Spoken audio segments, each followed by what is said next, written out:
Hello mga boss, kumusta? So matagal-tagal din akong walang upload. Ayan, so nabusy na. Nagbebenta na kasi ako ng mga motor parts. So ngayong araw ay itatayo na natin yung huling video ko na nire-restore yung DT125 na galing din Ilocos Norte. Ayan, na i-paint ko na lahat ng mga parts na kailangan i-paint. And nabili ko na rin yung ibang mga parts, lalo na yung mga genuine parts sa engine. So ngayon itatayo na muna natin yung engine niya. At ayan, baka ito na yung maging huling DT125 restoration video ko. Ayan. Kasi napakarami ko ng DT125 restoration video. At sawang-sawa na kayo. Baka yun na lang Enduro 125 na lang at saka yung RXT. So ayan, umpisa na natin to. At baka hindi na rin ako makapag-upload lagi. So ayan, tapusin na natin to. Okay. Una sa lahat, install na muna natin yung mga crankshaft bearing. So, yung mga transmission bearing, urig pa naman at okay pa rin naman sila. Kaya hindi ko na muna yung pinalitan. Okay, ito yung mga genuine na signal bearing natin. Meron tayong 6304 at 6205. So, yung malaki ang nasa magneto. Ito yan guys. So, bale, itong sa magneto is C4. Itong sa may pinion gear naman ay C3. Yun yung pagkakaalam ko sa specs sa parts manual ng DT125. Ayan.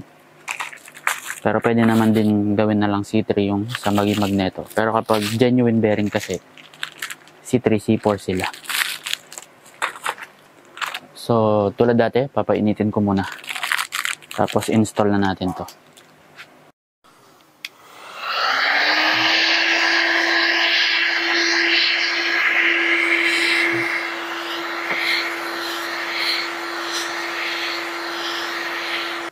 Try natin.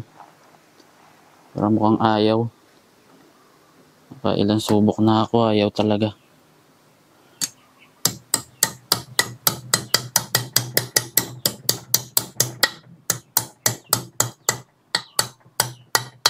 Yun. Ayan. Pumasok naman siya guys. Papasok na natin itong isa pa. Okay. Yun. Papalamigan lang natin ulit.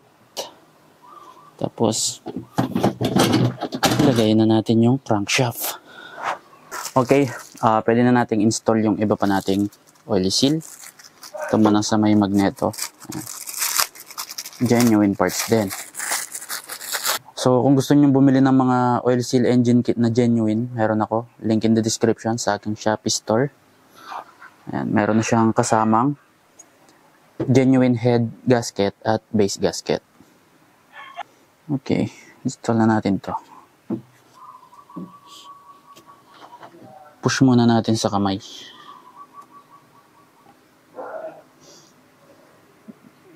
Yun.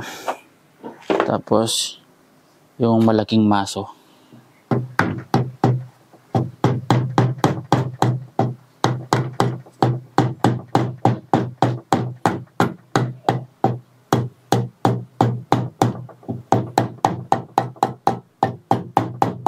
Ayan, pantay na siya. Install na rin natin yung sprocket at shift shaft. Genuine din yan guys. Ito yung sa sprocket natin.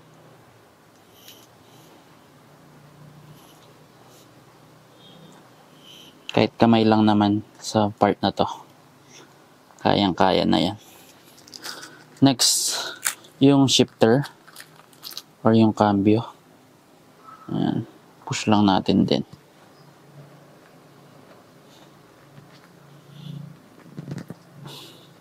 Okay.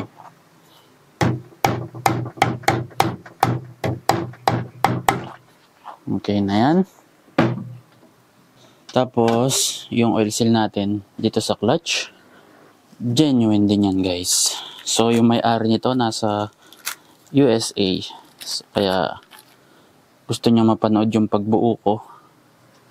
So, ayan.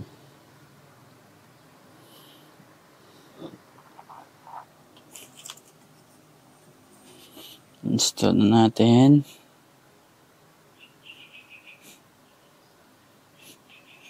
Okay, pantay lang para hindi maipon yung tubig. Okay, so install na natin itong crankshaft. Dagdagan muna natin ng oil yung bearing natin para sa first start. Tapos gagamitan ko siya ng crankshaft puller. Okay. Ito yung crankshaft puller natin. Alam niyo na to. Start tayo sa likod.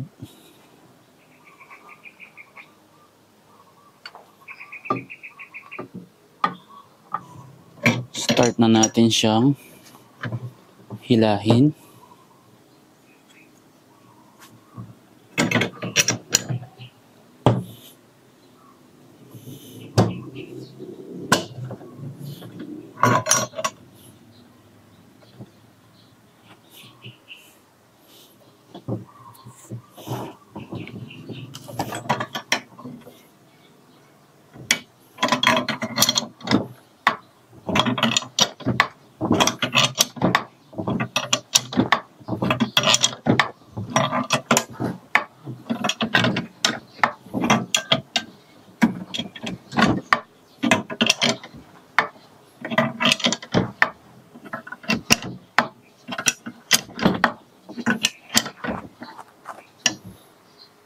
Okay, sagad na. So ngayon, install na natin itong mga transmission. Ito sila guys. Install na natin.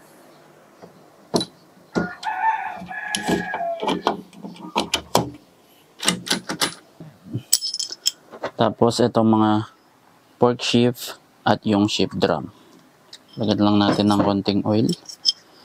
So, hindi ka naman magkakamali dito. Kasi hindi mo naman sila mailalagay ng pabaligtad, guys. Pag nilagay mo to ng pabaligtad, ewan ko na lang. Tapos yung shift drum, lagyan na rin natin ng oil yung mga kanal para sa mga fork shift natin.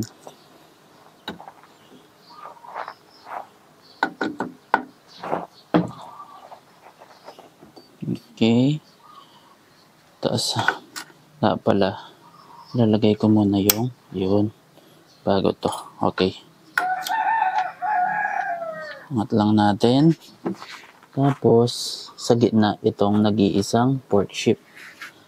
Okay. Tapos, yung mga pin. Pin.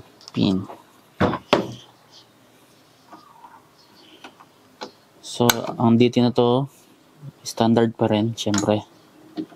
Napakalupit. Napakasariwa ng makina niya. Ang problema lang talaga nito ay ang kanyang, ang tawag doon, sigunyal bearing. Maingay. Okay, neutral. Ayan guys. Okay mga boss, ituloy na natin. Ilalagay ko muna yung o-ring ng crankshaft.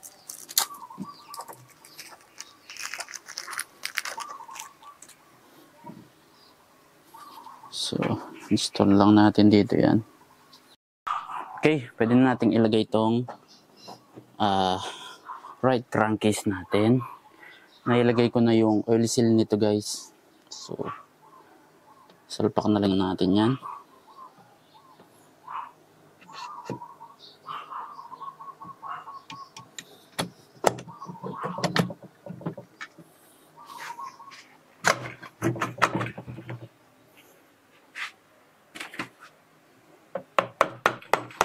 Okay. Nailagay ko na rin yung mga dowels. Yun ang huwag niyong kakalimutan. Okay, nilagay ko na yung ibang mga parts natin. So, pwede na nating install yung clutch natin at itong primary gear. So, may lock na yan. Mahigpitan ko na rin.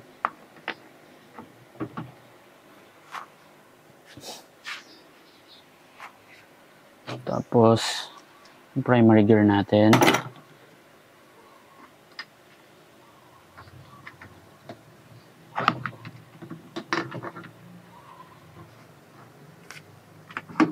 Okay.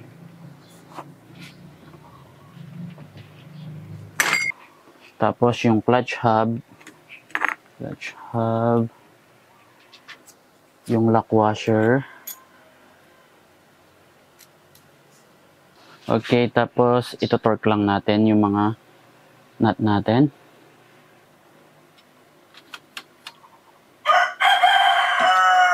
Hirap lang i-torque itong clutch talaga.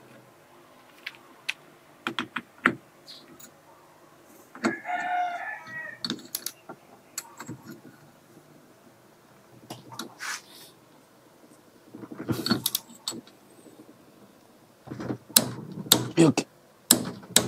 Yun.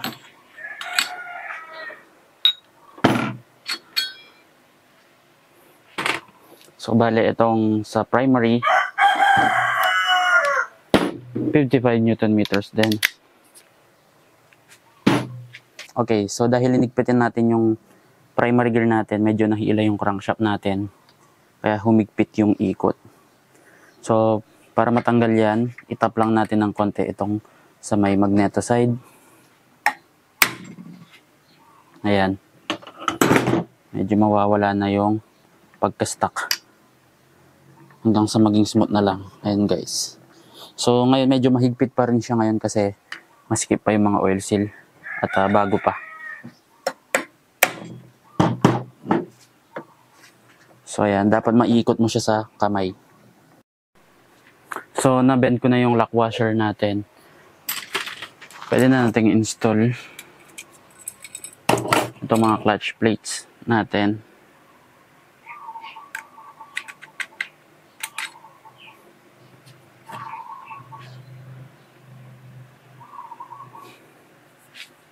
Tapos, clutch plates.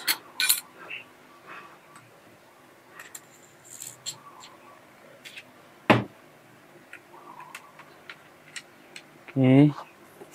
Yung tab ng unang clutch plates natin ay nandito. So, yung pangalawang tab natin ay dito na. Dapat hindi sila nag-overlap. Clutch plates ulit. Friction plates ulit. Tapos, yung pressure plate natin, nailagay ko na pala yung push rod natin at yung ball bearing.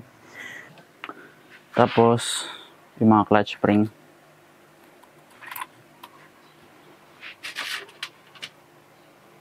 So, higpitan ko lang. Hand tight. Tapos, ito torque ko yan, guys. Kasi, kapag na-over tighten ito, madalas itong nalo-lost thread. Dahil maliit lang yung thread, mabilis siyang ma-strip. So, dapat talaga i-torque wrench to para mas mahaba yung buhay ng clutch boss nyo. Okay. Sobrang konti lang naman nung ano nito, nung torque. Parang 6 Newton meters lang. Okay. So, tama nga ako. 6 Newton meters lang yung clutch spring natin. Okay. Sobrang gaan, no? Yan lang.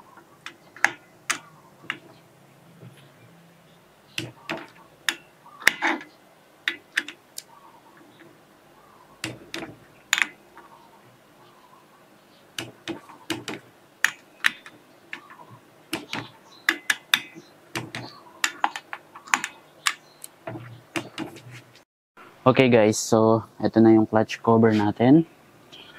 Ayan, bagong repaint na. Tapos with casa markers na rin. Ayan. So available din to sa aking Shopee store. Ako na mismo yung gumagawa ng mga casa markers. So install ko muna yung mga oil seal natin, pati yung sa may RPM at kick. So genuine din yun. Available din yun sa ating Shopee shop. Ayan guys, ito yung sa kick, sa may RPM, at sa may oil pump shaft. So, install ko muna to, tapos takpan na natin. Okay, install na natin itong gasket natin. Nailagay ko na rin yung mga oil seal at yung oil pump shaft. Ayan guys, pati yung RPM oil seal. So pwede na natin tong isara, pati yung RPM gear. Ayan. So ilagay na natin.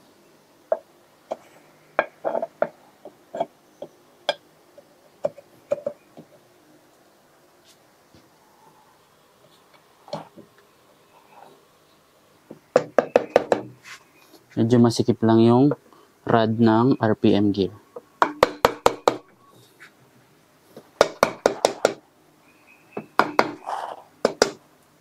Okay.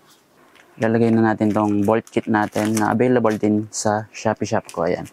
Stainless siya na stock look. So, kasama rin yung sa may RPM nito guys. Meron ditong isang mahaba. Dito siya sa loob ng oil pump. Tapos yung lahat ng maliliit ay dito na.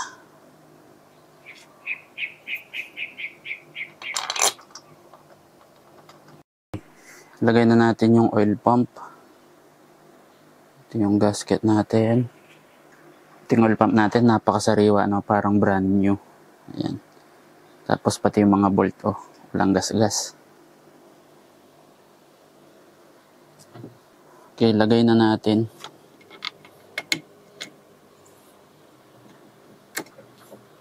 Yun. Pumasok na. Tapos, higpitan na natin. Huwag i-over tighten para hindi masira at magasgas yung mga genuine bolts. Okay guys, so ngayon, dito naman tayo sa ating top end. So, meron tayong genuine na piston at piston ring.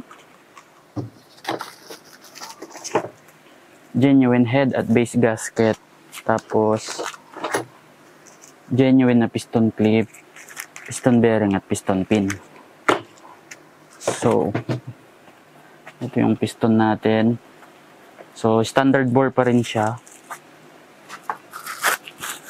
Ayan guys. Ayan. Standard bore pa rin. Tapos, piston ring, genuine din. Na standard bore din guys. Tapos, ano rin to, center lock. Ayan. Kung mapapansin nyo yung piston ring niya, yan, center lock. Kakaiba siya yung cut niya dito. Di tulad ng mga ordinary na side lock. So, install na natin itong piston. Itong mga ring muna. So, kapag urig, di naman gumagamit ng expander. So, yung letter T ang nasa itaas. T equals top. Okay. So, tapos, lalagay ko na yung isang piston clip.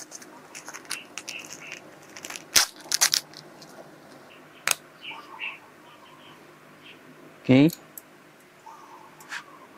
Push lang natin. Okay. So, lagyan na natin yung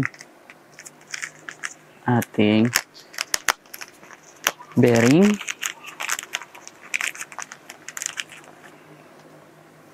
Tapos, lagyan natin ng konting oil itong sa may connecting rod. Ito muna ng bearing. Tapos, yung piston pin natin.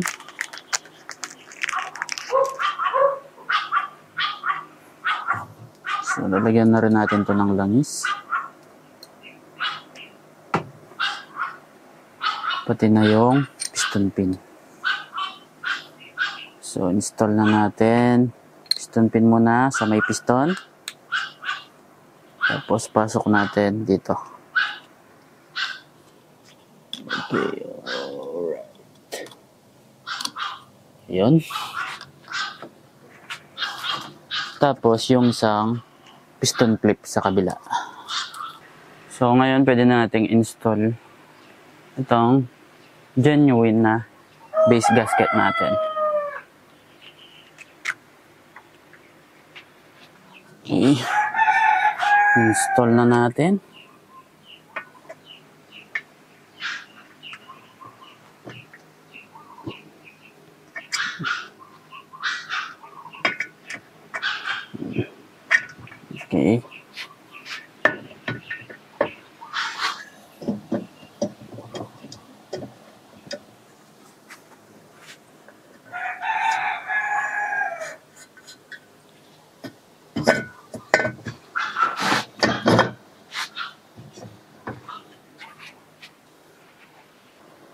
Tapos yung mga nut natin.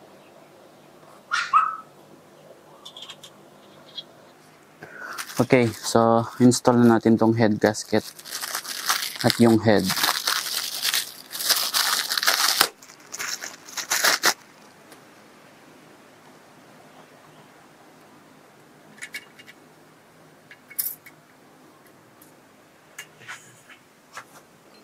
Tapos itong head.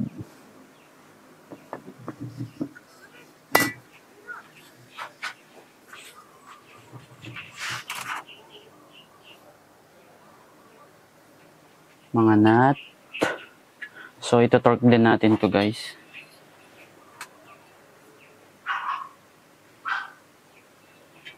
Lalagyan ko ng grasa yung ilalim ng nut para hindi masyadong madamage yung paint kapag hinigpitan. Tapos hindi pa pala ako nakabili ng spark plug. So bibili pa tayo niyan mamaya. Okay, ito yung red bulb natin. Meron na yung gasket. Nilinis ko na yan. Tapos yung manifold. Okay.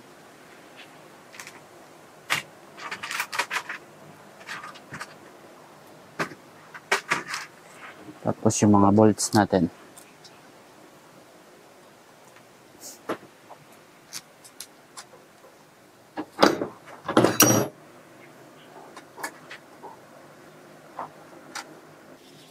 Okay, so install na natin yung stator at magneto natin. So, medyo, bale, imamodify ko pa yung light coil nito kapag inaayos ko na yung wiring. So, sa ngayon, install na muna natin sila. Kasi, i-upgrade ko ang, charging. I-convert ko na kasi sa LED yung headlight niya. Tulad nung sa DT ko. Yung maliwanag na LED bulb. Kahit di mo na kailangan mag-auxiliary, maliwanag na siya.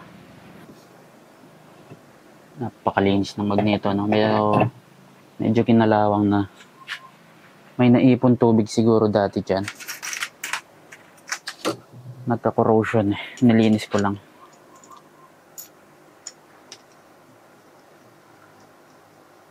So, tapos, itorque lang natin to ng 55 Newton meters.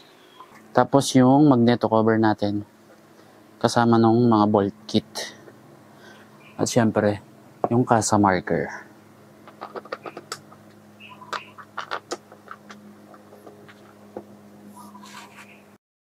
Ayan guys, tapos na muna tayo sa engine natin. Buuin na muna natin yung chassis. At maitayo na natin siya. Okay guys, ito na yung chassis natin. So, itayo na natin. So, ilagay ko na tong tipos. Ayan. So, yung ball race niya, pinalitan ko na kasi knuckle bearing yung unang nakalagay. Mali yung sukat, no? Maluwag siya dito. So, pinalitan ko siya ng ball race. Ayan, mahigpit na. So, install na natin to. Para ma-install na natin yung ating shock sa harapan. Tapos, okay. Tapos yung takip sa taas. Yung dazzle natin.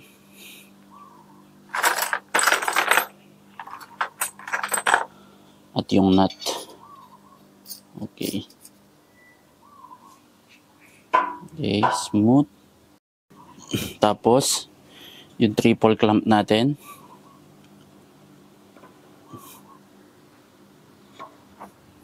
Okay. So, ito yung mga binili kong pork boots. Kulay blue din. Dahil, ito ang gusto ni boss. Blue ang gusto niya. Tapos, install na natin to.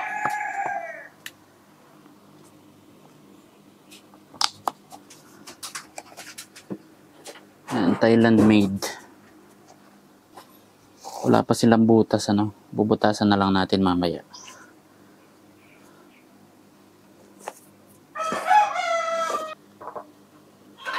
Okay. Okay. Meron din niyang kasa marker guys. Ayan. Thailand boot. Ito, gawan Thailand. Di sila China. Mas okay yung quality kaysa sa mga nabibiling China boots.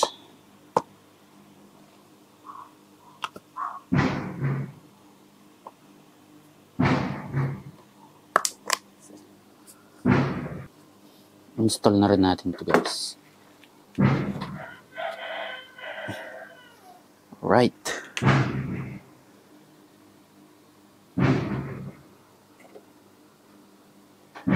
Okay, install na muna natin tong front tire natin. Pansamantala lang.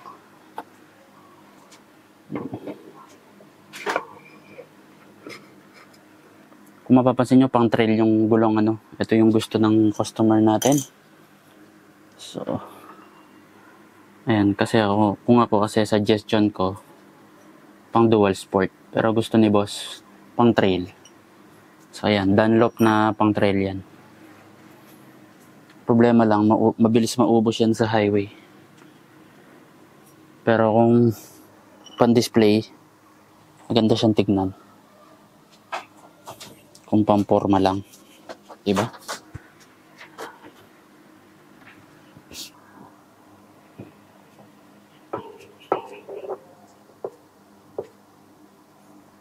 Okay.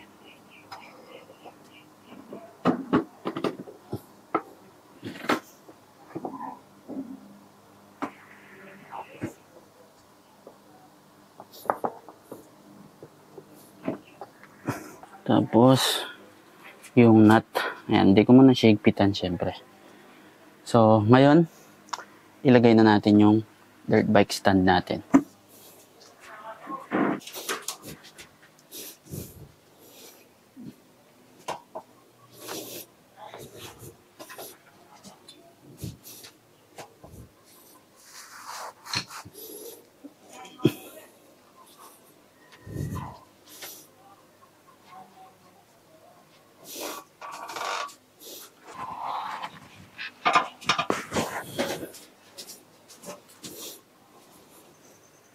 Okay guys, so ngayon, pwede na nating install itong monoshock. Meron din yung kasa marker. So, install na natin siya.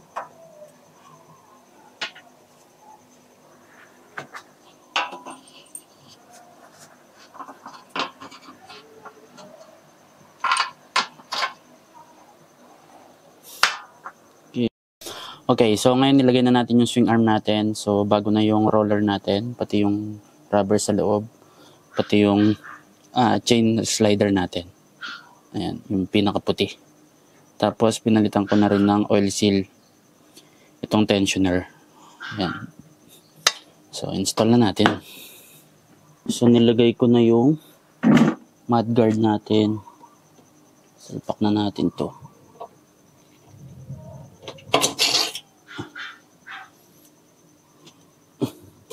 Yun. Tapos,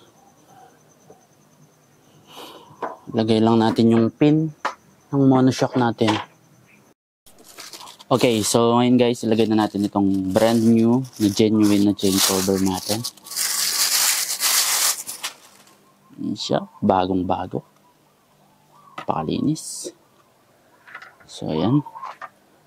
Ilalagay ko muna pala yung chain slider. Okay. So, nailagay ko na yung slider natin. Install na natin to. So, ganyan. So, ayan. Tapos, yung mga bolt natin. Problema natin ngayon ay baka sumayad yung rear tire natin. Tigas. Okay, install na natin tong rear tire para ma-check na rin natin yung clearance natin kung may sayad ba. Install na natin to. Ang bigat. Okay guys, nailagay ko naman siya pero naka-number and halos 5 na. So meron pa tayong adjustment hanggang 8. Pero marami naman yung ngipin pa niya, no? So, ayan, ganun talaga. Ayan. Kaya pa siyang ilapit kaso masyado na siyang nakadikit sa swing arm, ano? Pero sa ganyan, okay na rin yan at wala na rin sumasayad. So, nilagyan ko rin ng dalawang washer itong chain cover para lumayo ng konti, para mas safe. Ayan. So, ayan, kinaya naman. So, ang size nito ay 100 by 18, guys. Malaki siya compare sa stock size ng DT. So, ayan, ito yung gusto ni boss, kaya ito yung ilalagay natin. Okay. So, ngayon pwede na nating install yung engine. So, ito siya. Lagyan ko lang ito ng sapin para hindi magasgasan. So, install na natin. Ito siya, guys.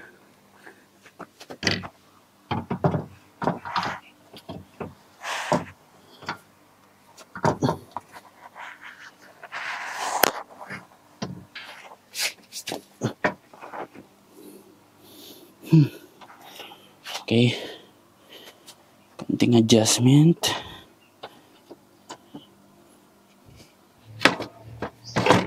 Okay. Okay. Itong handlebar.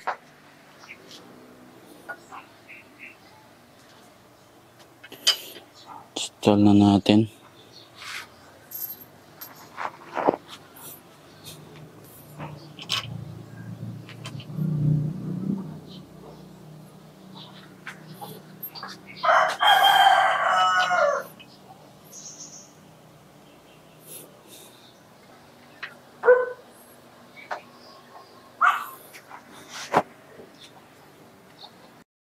Okay, install na natin tong airbox. Pero bago yan, ilagay muna natin tong air connector natin.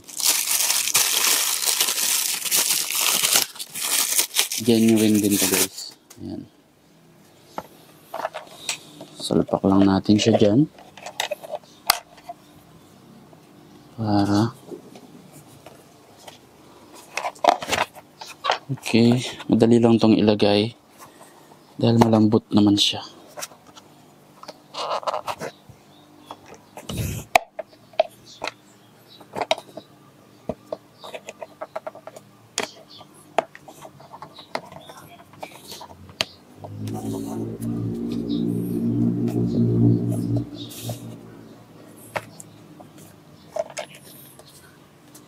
Yan. Okay na rin naman sa loob. So, install na muna natin to.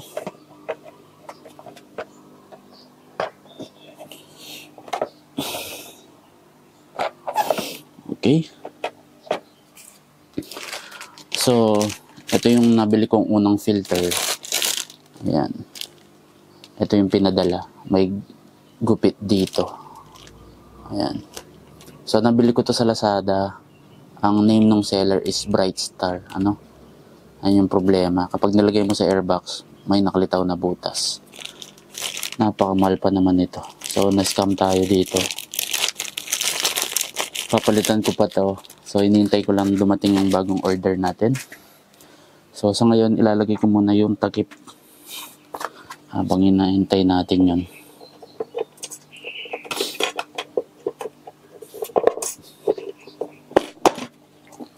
Okay, tapos ilak na muna natin.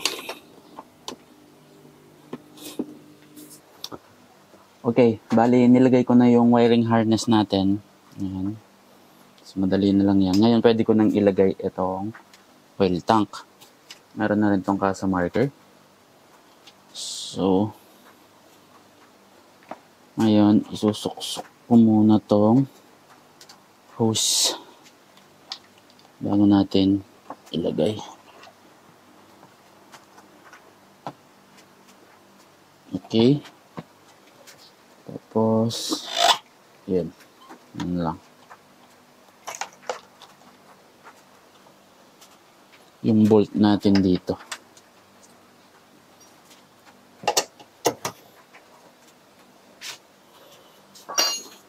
Okay guys, so pwede na natin install itong rear fender. So,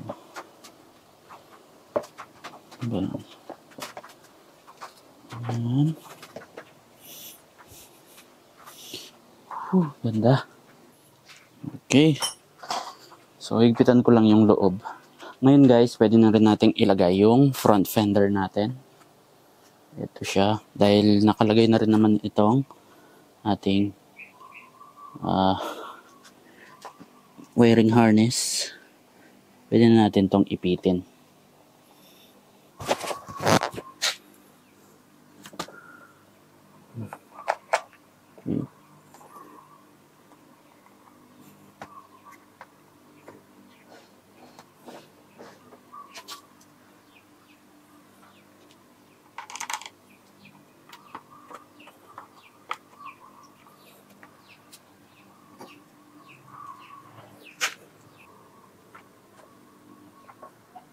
Okay. Okay guys, so ngayon buuin muna natin yung mga switches natin. Ito yung mga nirestore kong switch gamit yung mga stickers natin. Ayan yung mga label. Kasama na yan sa marker kit ng DT125 na nasa Shopee shop ko. Ayan guys. Nirestore ko lang to, parang brand new, di ba? Pati ito. Di ba? Kompleto yan. So, ayan. So, meron ako ditong bagong throttle tube. Brand new. Genuine. Meron din tayong mga throttle grips. Ito yung isa.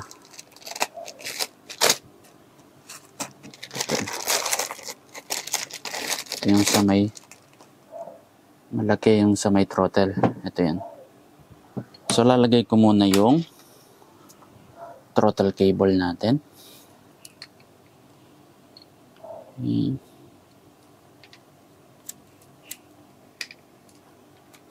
Okay na itong throttle cable.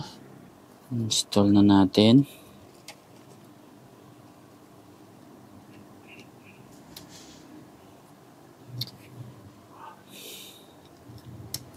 Maayos pa naman tong cable na to kaya di ko muna siya pinalitan. Ayan. Tapos lalagay ko lang yung mga bolt.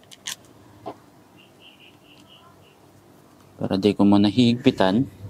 Dahil ilalagay ko pa yan sa handlebar. Konti lang muna. Ayan. So, ayan. So, tapos kumpleto pa to. Itong DT na to, nandito pa yung washer niya. Dito. Ayan, lalagyan ko lang ng grasa to. Itong handlebar natin, medyo ginalawang na siya dito. Pero pwede pa rin naman. Nilagay ko na pala yung mga ni-restore ko ring lever.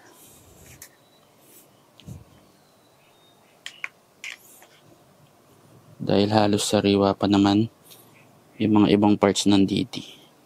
Kaya hindi ko na muna binili ng bago. Ni-restore ko muna. Okay. So, higpitan ko muna siya para mailagay natin yung mga grips. Bali, ganyan ang gusto kong posisyon.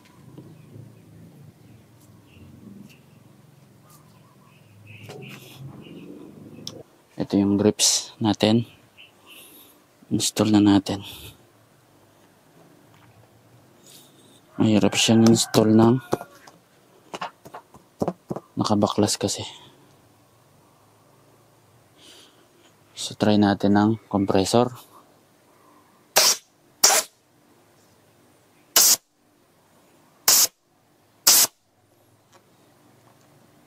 Sige pa. Isa pa. Okay.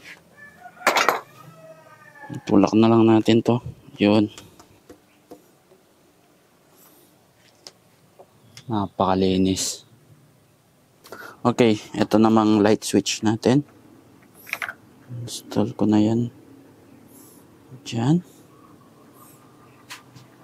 Tapos, yung grips.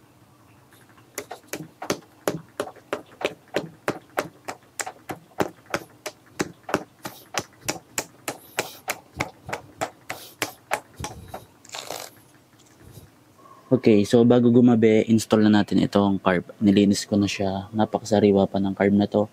Pinalitan ko na rin yung mga hose. So, install na natin.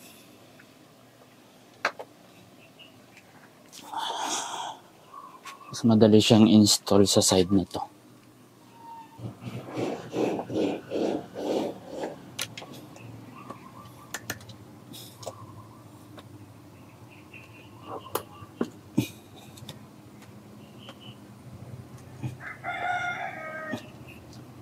Okay.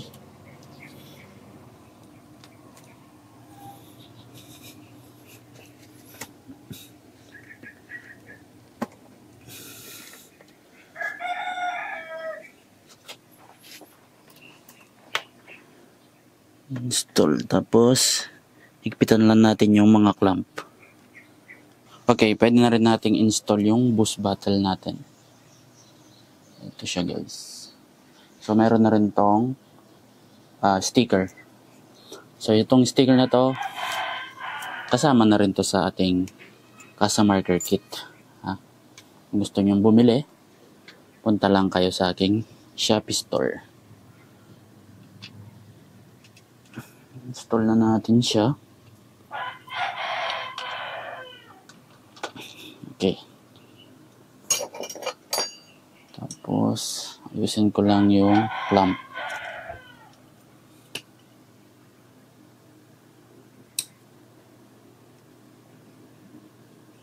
Okay. So, ayan. Mukhang dumidilim na, no? Tutuloy ko na lang to ulit bukas.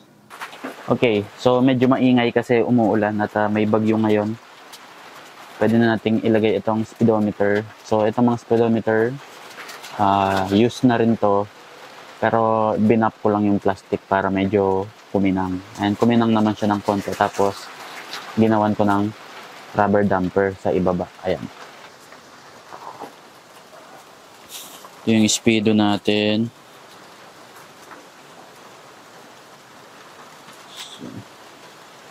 So, dito na muna tayo sa mga signal lights. Ito, brand new, original din, guys. Ayan. So, bali 4. Bali, ito mga signal light na to, puro pang likod. Ayan. Pero magkamukha lang yung itsura ng harap at likod. Ang magkaiba lang, yung haba ng wire. Ayan, pang likod na wire to. Tapos, magkakaiba din syempre yung mga lens. Ayan. Kasi may position yan mga yan kapag lens. Pero, kung bibilin mo yung front signal light niya, medyo mahal yun kaysa dito sa likod. Abot na ng mahigit 1,000 yun. Ito kasi 880 lang yung isa. So, ang gagawin ko dito bago ko siya install, kailangan ko munang palitan yung bombilya kasi 6 volt ito. At yung charging system natin, i-upgrade ko na siya sa 12 volts. Kasi gusto ni boss ng maliwanag na headlight. Papalitan ko siya ng LED tulad nung gamit kong headlight sa DT ko. Napakaliwanag nun. So, tanggalin lang natin. Ayan.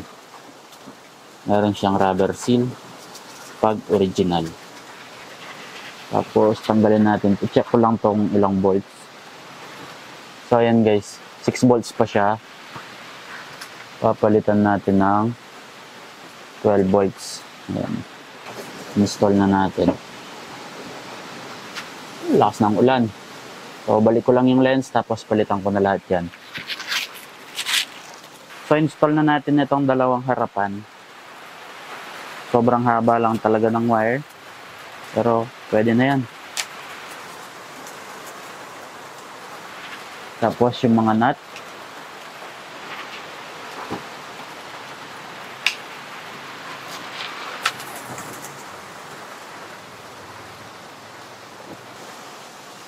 Okay. Higpitan na natin yan. Okay, install na natin yung mga rear signal light. Pati na tong carrier natin.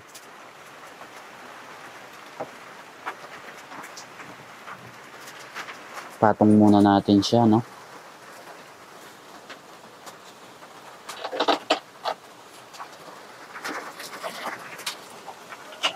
Okay. Tapos yung mga signal light.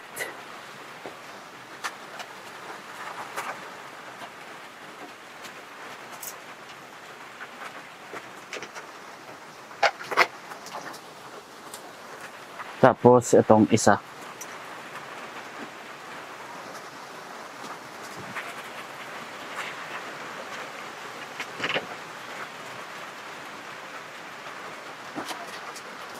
Pwede na natin yung higpitan.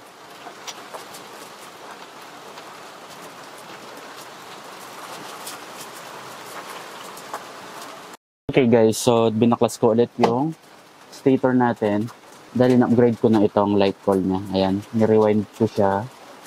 Katulad ng ginawa ko dati sa GT ko. Ayan, para ma-install natin itong full wave regulator at mas malakas yung charge. Dahil, iba battery operated ko na itong headlight, papalitan ko siya ng mas maliwanag na LED bulb. Ayan, ito yung knob sight. Ito yung gamit ko dati nung nag-ride ako sa Aurora. Ayan, napakaliwanag niyan. So, para maipasok siya, tatabasan lang ng konti yung mga tabs para hindi pumasok sa mismong headlight, ano. So, ayan. Bali ganyan. Tapos, yung pinaka-spring.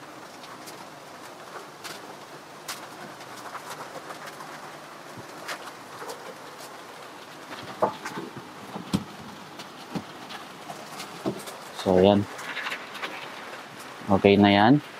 Tapos, lagyan natin ng rubber cover para di pasukan ng tubig. Tapos, yung socket. H4 socket. So, ayan.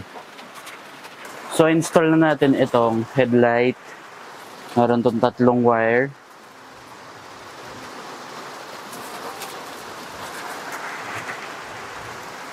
Isang ground, isang high, at isang drive. Lumakas pa lalo ang ulan. Ewan ko lang kung naririnig nyo pa ako.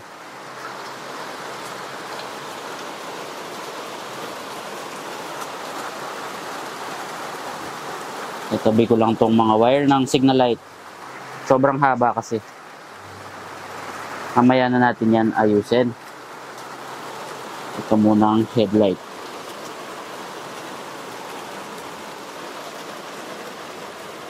Tapos yung bolt.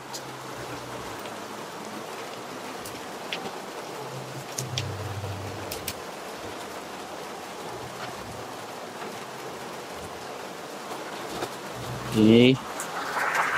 Yung isa pa. Okay, so meron din tayong bagong shifter. Brand new, genuine din. Ayan guys, bagong bago. So, install na natin yan. Meron tayong bolt.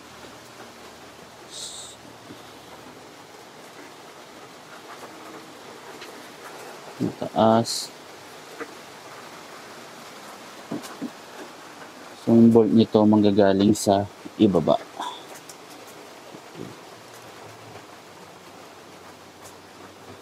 Okay. Fresh na fresh. So, nilagay ko na rin pala yung chain natin. Yung mga footrest, nilagay ko na rin. At yung genuine na side stand. Ayan. Pati yung brake lever natin, ay brake pedal na ilagay ko na rin. So, ayan guys. Okay, so ngayon guys, maisasara na rin natin to. Finally. Itong ating magneto cover. So, nilagay ko na yung gasket. Medyo makulit lang itong gasket. Okay. Ibalik ko na rin yung ating modified stator light coil. Tapos itong wire holder. Huwag kakalimutan.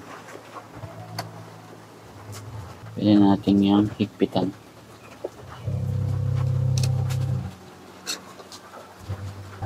Okay, tama na naman yung posisyon ng ating shifter. Wala naman sumasayad.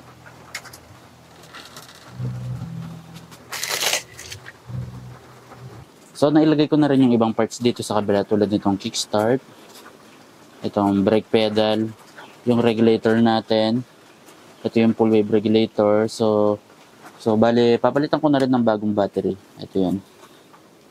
Dahil, patay na tong lumang battery niya na lowbat na. Na lowbat lang to kasi may na yung charging. Pero, palitan ko na rin ng bagong battery para fresh.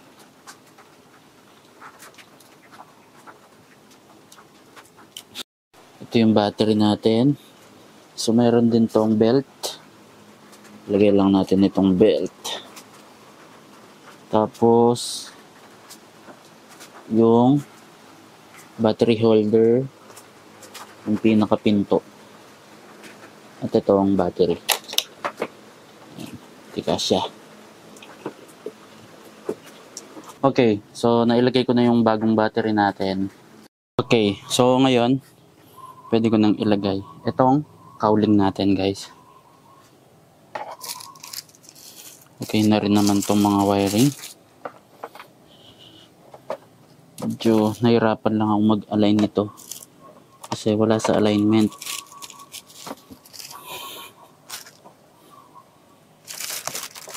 Higpitan lang natin yan. Ito yung pipe natin.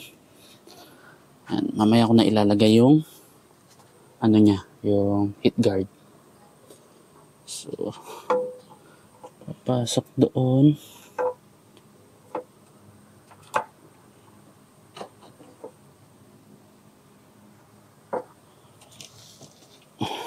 Tago lang natin. Okay.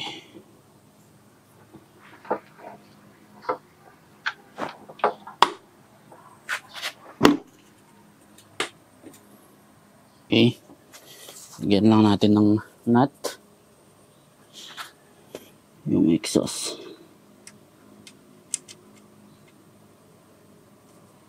So ayan, doon naman sa kabila. Dito na tayo sa silencer. Lagay lang natin yung gasket natin. Tama. Okay. Tapos, yung silencer. So, angat muna natin itong carrier natin. Para ma-install natin yung pipe.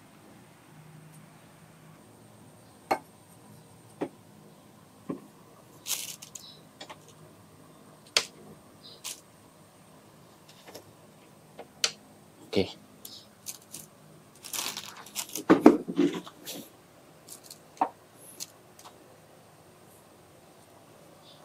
So, higpitan ko lang yung mga yan.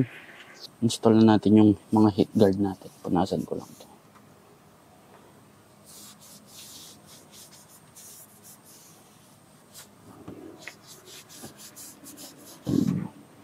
Okay. So, ito yung isa sa harapan. Meron pa tayong isa doon sa likuran.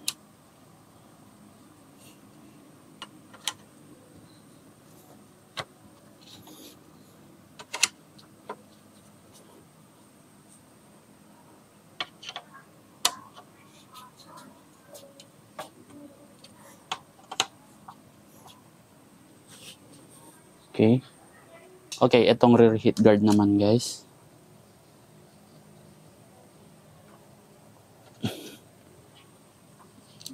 Isa pang bolt. So,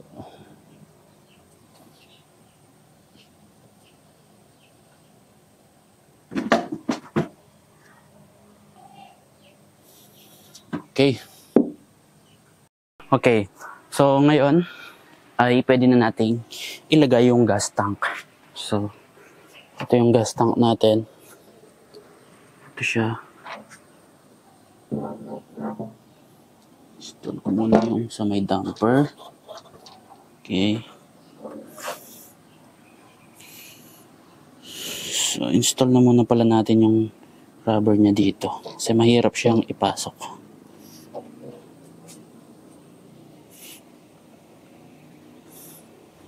Okay. So, ayan.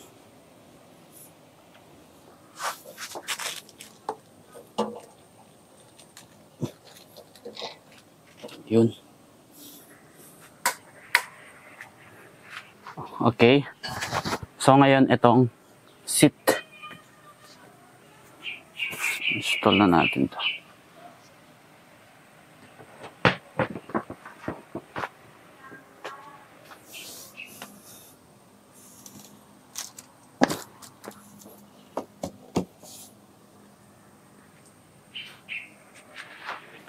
So, pwede na rin nating ilagay itong isang side cover kasi nalagyan ko na yan ng air filter. So, okay.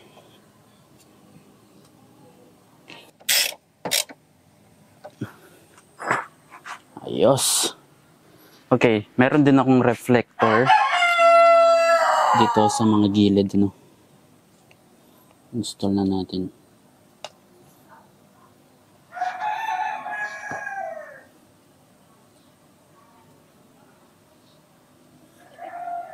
Nilagyan ko ng nuts sa likod kasi hindi naman siya sumasagad.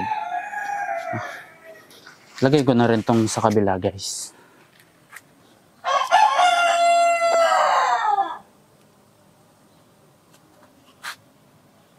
So, ngayon, meron din tayo dito mga side mirror. So, available din to sa aking Shopee shop. Pinagawa ko to sa Taiwan, guys. Ha? Mga period correcto. Ayan. Hindi to China copy na ordinary. So, yung side mirror natin. Ito yung kabila. Ayan, pati sa plastic. Ayan, kaya iba yung kulay ng plastic. Yung green kasi ang left, ang white ang right. So, ayan guys. Mga high quality side mirror to. Hindi to ordinary. And nag-moist nga lang sa lamig. No? Bumabagyo pa rin kasi. So, install na natin. Tapos ang huling pyesa natin, itong seat lock na genuine din. Ayan guys. Ayan. So, benta ko rin to kaso sold out na. Kaya ubos na. Install na muna natin itong mga side mirror. Tapos, install ko na rin ito sa side cover natin.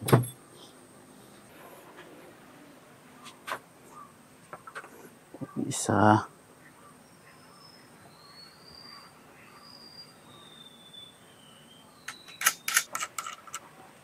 At itong isa pa.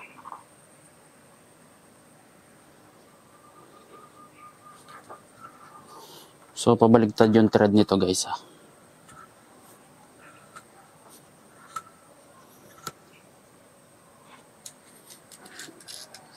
Nagka-problema lang to kasi mukhang pinili dati na lagyan ng side mirror na pang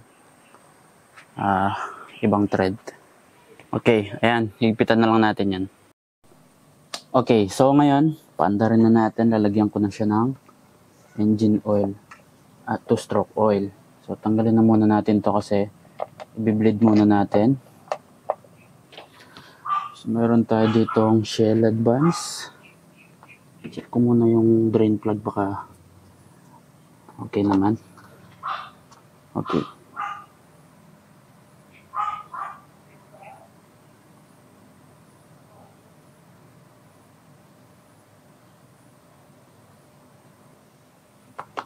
Okay.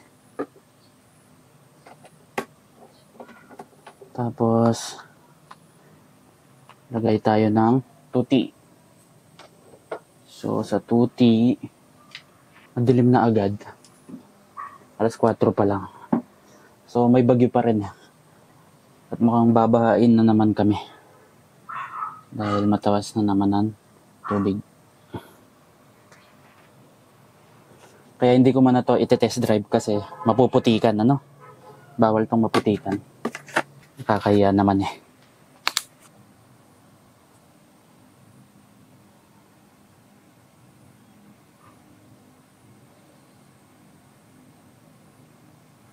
Okay, hindi ko muna siya pupunuin. Kasi hahaluan ko yung tangke muna.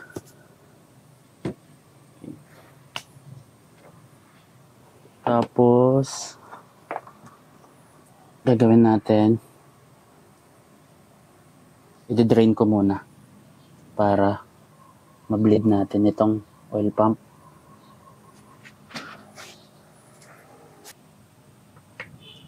Tayin muna natin bumaba yung tuti oil.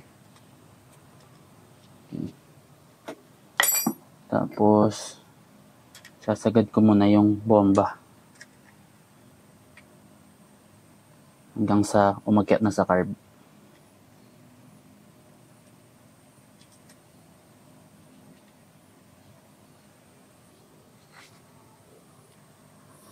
Tayin lang natin tumulo yan.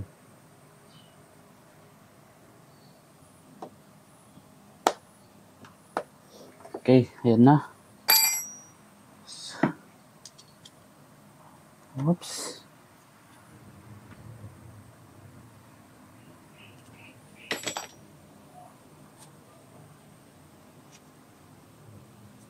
So, ngayon, maghalo muna tayo ng gas at tuti. Okay, meron na akong gas dito. Tapos, lagay na natin sa tangke. So,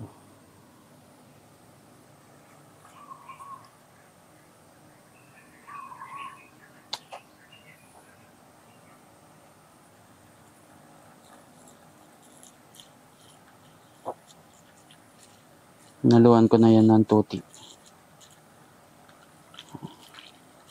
Check muna natin kung may tagas. Wala naman. Paandarin na natin yan. Tignan natin kung mapapaandar natin siya agad.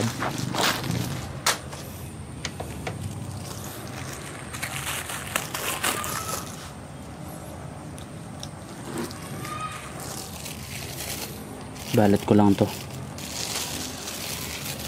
Okay. Sipain ko muna ng ilang beses nang nakapatay yung switch.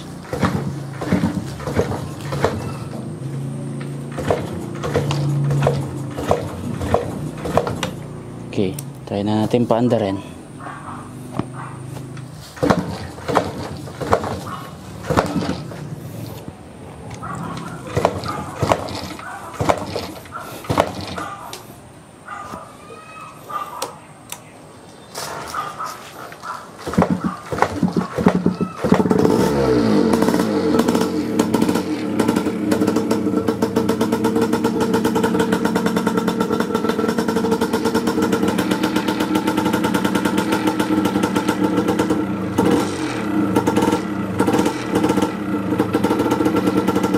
Agad.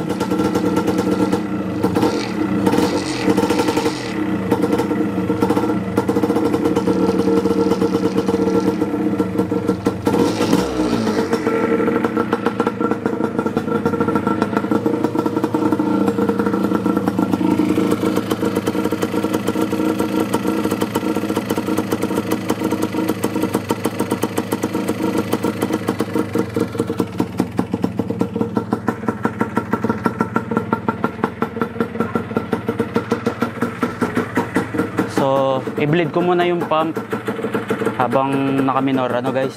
Umandar naman siya agad.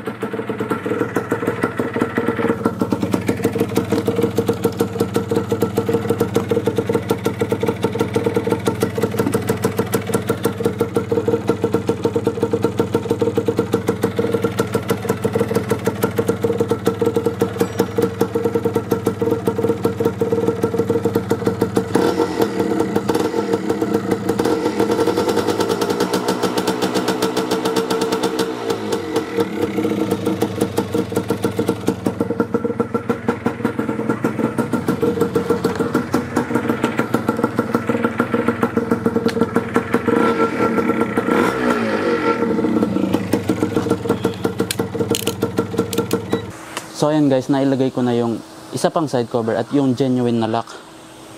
So ayan, tapos na yung isa nating DT project. Galing pa tong Ilocos guys.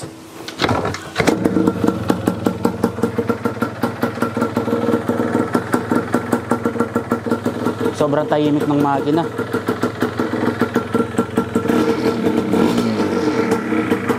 Grabe. So standard bore, napakatahimik. So ayan mga boss, natapos na natin. Sobrang ganda ng kinalabasan. Parang galing kasa ulit. Yun yung ating mga kasa markers.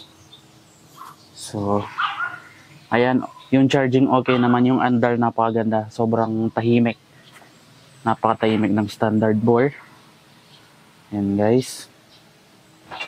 So ayan mga boss, hanggang dito na lang tong video na to. Hindi ko na siya matetest drive kasi umuulan pa rin at baha na rin.